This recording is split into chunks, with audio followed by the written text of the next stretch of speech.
말씀으로 하루를 여는 복된 새벽에 하나님이 우리에게 주시는 귀한 말씀은 구약성경 시편 18편 31절에서 34절까지 되겠습니다. 온라인 동참하는 여러분도 다 함께 성경을 펴주시고 같이 말씀을 읽어보실까요? 여호와 외에 누가 하나님이며 우리 하나님 외에 누가 반석이냐? 이 하나님이 힘으로 내게 띠띠우시며 내 길을 완전하게 하시며 나의 발을 암섬 밝게 하시며 나를 나의 높은 곳에 세우시며 내 손을 가르쳐 싸우게 하시니 내 팔이 노타를 당기도다. 아멘. 이스라엘의 둘째 왕 다윗은 정말 소설 같은 드라마틱한 익사이팅한 인생을 살았습니다. 그는 사망의 엄침한 골짜기를 통과했습니다. 그때마다 그 위기 때마다 하나님 나타나서 대적들을 이기게 하시고 통일 왕국의 왕이 되게 하셨습니다. 그래서 다윗은 이렇게 고백합니다. 33절 볼까요? 발을 암섬 같게 하시며 나를 높은 곳에 세우시며. 여러분 다윗의 인생을 암섬 같게 하셨습니까?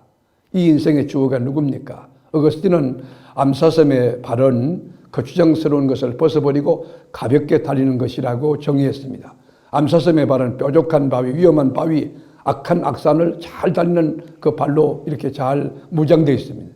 36절에 보면 내 걸음을 넓게 하셨고 나를 실족하지 않게 하셨나이다. 암사섬의 발을 쭉쭉 뻗어 힘있게 하듯이 험악한 산, 비탈진 곳, 이렇게 올라가는 것, 내려가는 것 언제든지 할 수 있도록 우리 하나님께서 그 발걸음을 넓게 하고 실족하지 않게 했다. 여러분, 실족이란 말이 뭐예요?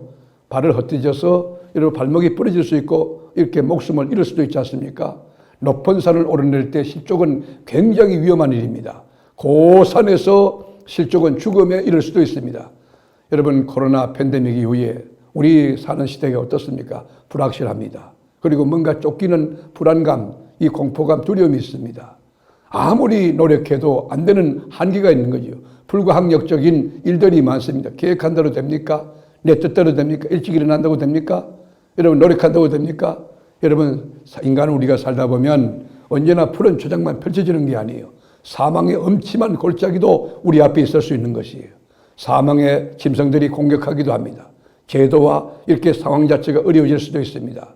이 코로나 같은 대역병, 전염병이 이 민족과 인류를 덮치듯이 말입니다.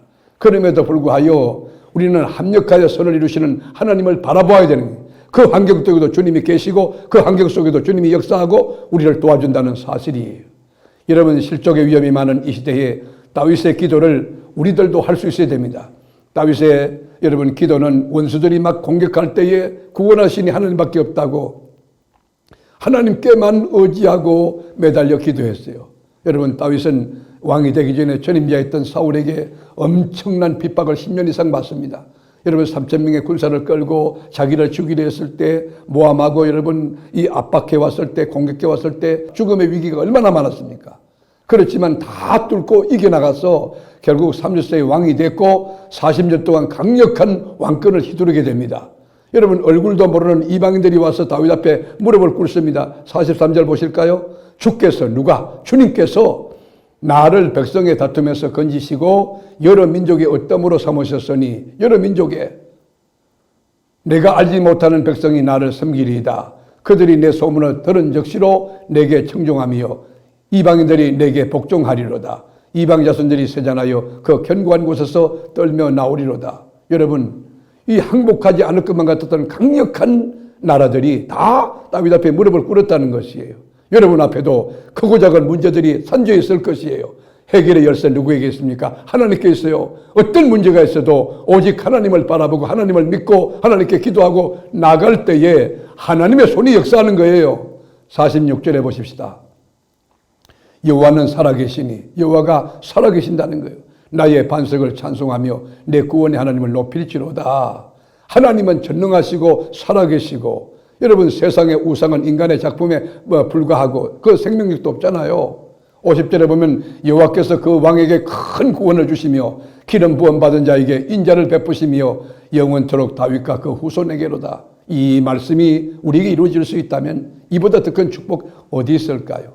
우리도 이런 고백해야 되지 않겠습니까? 하나님께서 다윗에게 반석이 되어주시고 흔들리지 않게 하신 것처럼 여러분 우리도 이 하나님이 우리의 반석이 되어 흔들리지 않게 하시는 그 요동치 않은 반석 되시는 하나님을 믿어야 되지 않겠습니까? 다윗은 자신의 경험을 통하여 그 누구도 하나님과 견딜 수 없음을 선포합니다. 하나님 외에 누가 하나님이며 누가 반석이냐고 반문하고 있는 것입니다. 내가 하나님께 구하면 완벽한 승리를 거두게 하셨다는 거예요. 내 길을 넓게 해주셨고 나를 넘어지지 않게 하셨고 원수가 도망치게 하셨고 원수들이 내 앞에 무릎을 꿇게 하셨다는 것입니다. 이 다윗의 하나님이 우리 하나님이고 아브라함의 하나님이 우리 하나님이고 사무엘의 하나님이 우리 하나님인 것입니다. 그래서 다윗은 여러분 시편에 보면 이렇게 고백해요. 나의 힘이 되신 여호와여 내가 주를 사랑합니다. 1절에 보실까요? 나의 힘이신 여호와여 내가 주를 사랑하나이다. 이 고백은 수많은 역경과 환난과 눈물과 고통 가운데 있던 다윗 자신을 구원하신 하나님의 역사를 경험적으로 신앙 고백하는 것입니다. 여러분은 하나님을 어떻게 경험하셨습니까? 여러분은 하나님을 찬양하는 것이 여러분 마땅해야 될 일이 또한 우리가 그리스도인으로서 특권인 것을 어떻게 신앙 고백하고 있습니까? 나의 힘이 되신 여호와여 내가 주를 사랑하나이다. 이런 고백을 하며 오늘도 삶의 현장을 하나님의 역사로 하나님의 영광으로 하나님의 말씀으로 하나님을 찬양함으로 가득 채우는 복된 승리의 역사가 여러분에게 여러분의 가정에 여러분 후손들에게 우리 세계로 교회에 넘쳐나기를 주님의 이름으로 축복합니다. 기도하겠습니다. 주님 다윗 같은 신앙 갖게 하셔서 다윗에게 역사하셨던 그 좀이라고도 아주 원대한 악한 원수들 도저히 이길 수 없는 그 원수들이 무릎을 꿇는 그 역사 오늘도 있고 내일도 있고 우리 삶 가운데 온전할 수 있도록 하나님 역사하여 주옵소서. 오늘도 성립케 하시는 예수님의 이름으로 기도드립니다. 아멘.